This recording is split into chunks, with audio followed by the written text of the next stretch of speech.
Alright, YouTube Digital. Now, let's talk about, kind of the other providers. Not main doctors, but PT, which is physical therapy, occupational, speech, chiro,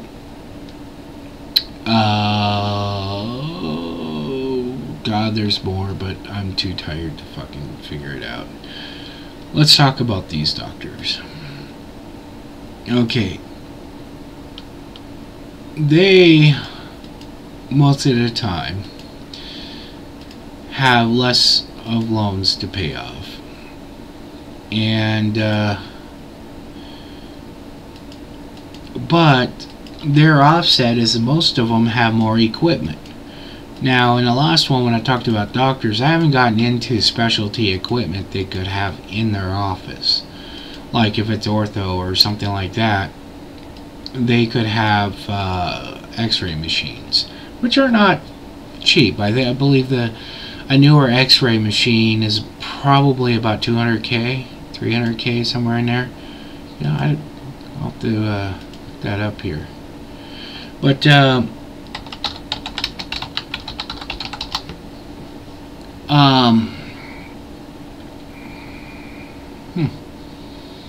I should buy this one on eBay.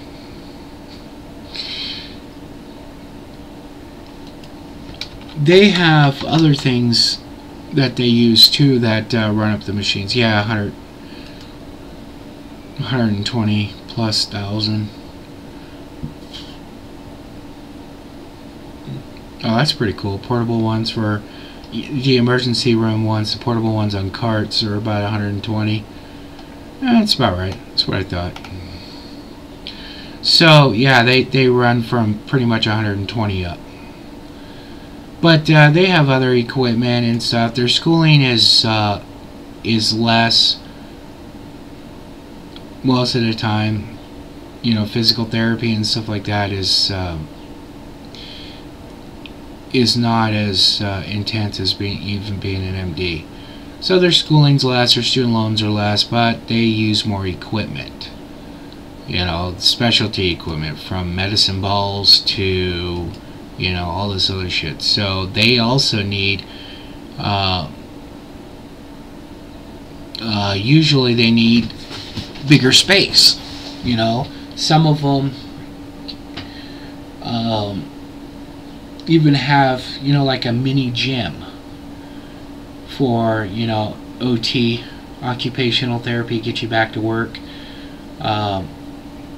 things like that. So their equipment costs are generally higher than a normal doctor's office, and they generally spend more time with you. They're generally, instead of spending 15 minutes like a doctor, they can bill a 99212, 213, and 214, which is 15, 30, and 45 face to face.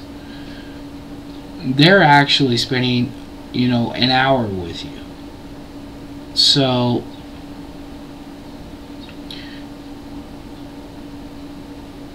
they spend more time, but because they are a lesser doctor and stuff like that, they get reimbursed about the same, maybe sometimes a little less, and they need less of a support staff, but it mainly comes into the fact of how much time they have in a day and the equipment that they have as overhead and stuff like that. And I mean, if you're seeing a patient an hour, you would think, oh, well, you could see 8 patients. It actually ends up being about 7, because you still need breaks in between to do your breaks and setup. Sometimes it might be even 6. So there's a little bit to shave off there, but mainly those ones are, with the overhead and everything they have, are about right on. Now you also have labs and stuff like that. You know, a lot of that machine costs money now. You know, all those spectrometers, all that type of shit costs money. We'll also add the outpatient MRIs and X-ray facilities, radiology facilities. An MRI, a new one, could cost $1 million plus the room at $800K, because they gotta make it a big Faraday cage, and they gotta take all this shit out and all this other stuff. So a lot of expense. Then you have all the other stuff that they do, like 3D and 4D ultrasounds. Let's see, those machines are 100 to 150K. So next time you get a pretty picture of your monster baby, yeah, you're looking at about between $100,000 and $150,000 machine. Anesthesia monitors, which look like a big a big oscilloscope. Those things are about $6K.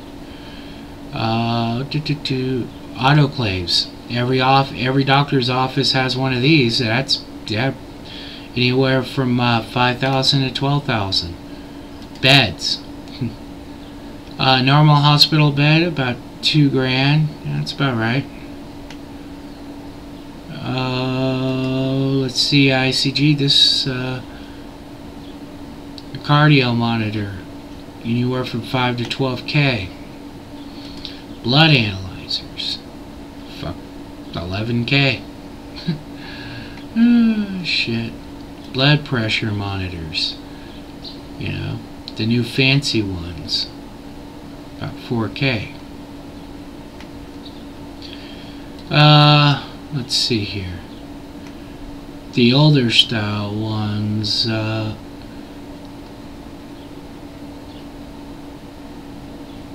they don't even sell those ones. So these are the more fancy ones that sit on the walls. The fetal monitors. All right, $4,000 to $8,000. This, a lot of this shit's of course not it. Well, actually, most of this stuff can be found in regular doctors.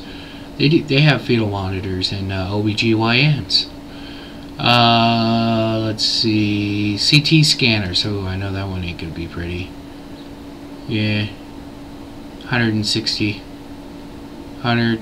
So you're looking at about 100 to 200, depending on defibrillator. That's about $5,000, I think. Yeah, about $5,000. See, all this shit's expensive. EKG, ECGs, anywhere from about $3,000 to $12,000. Portable ultrasound machines. Funny enough, I shit you not, when I was in customer service, I had a member submit a request for a portable ultrasound machine for herself because she wanted to diagnose her illnesses without going to the doctor. And I tried to explain to the lady that even the basic ones are like $5,000, but like the ones that are like worth having can go all the way up to $100,000. And I shit you not, this lady was a crackhead. We've had people try to get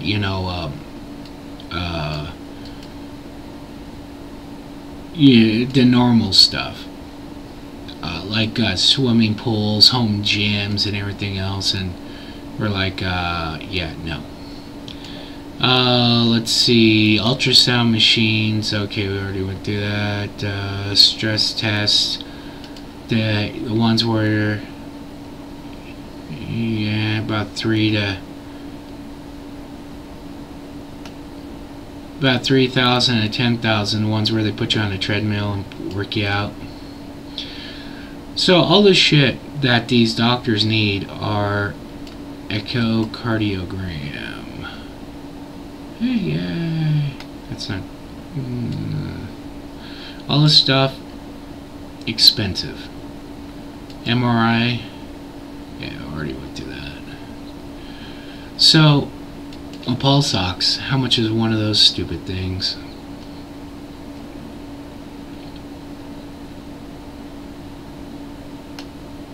anywhere from 300 to $2,000.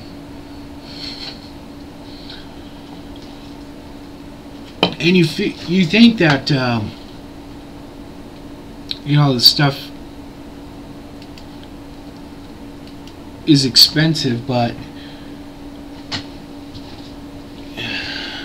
think of the doctor's office of the 80s and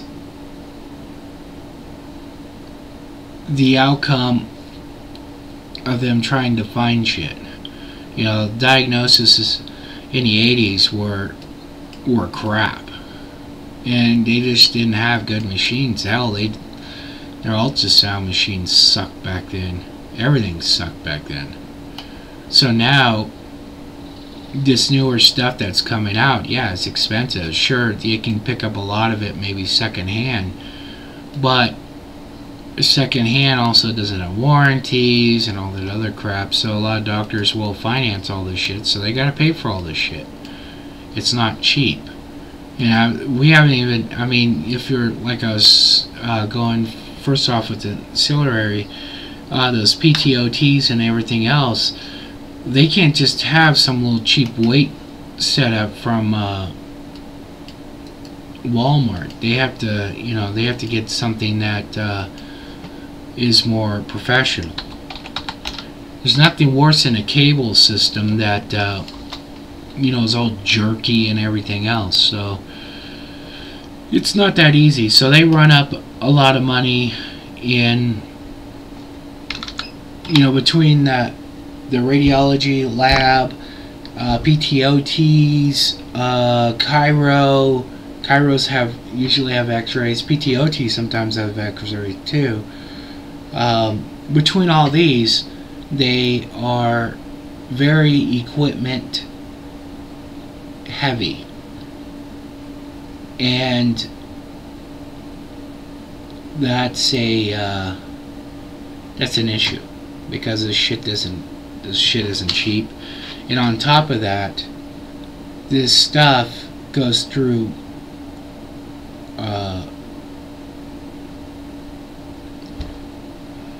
I can't even think of the word. It starts with an R. Revolutions all the time. So, you know, I remember it wasn't that long ago that you know, the 1D and ultrasound machines were out. Now they got 3D, 4D. What color? Yeah. So, and you would think, oh well, you don't need that. Well, like when they check for a clot in my leg, they could have tried to do it with the 1Ds, but it would not even tell the story that a 3D 4D machine. And I much rather them do that than just start slicing my leg open. So these machines are needed, and they work well. And it's just one more area of healthcare that's not cheap. Now, I'll leave this one short. So these doctors are equipment heavy. Equipment sucks. In pricing, they're always revising it. Their insurance sometimes can even be more than a normal doctor. So they still have billers. Their other staff is pretty low, but it's the equipment that they're constantly redoing. Alright, I'll end this one now. Hospitals.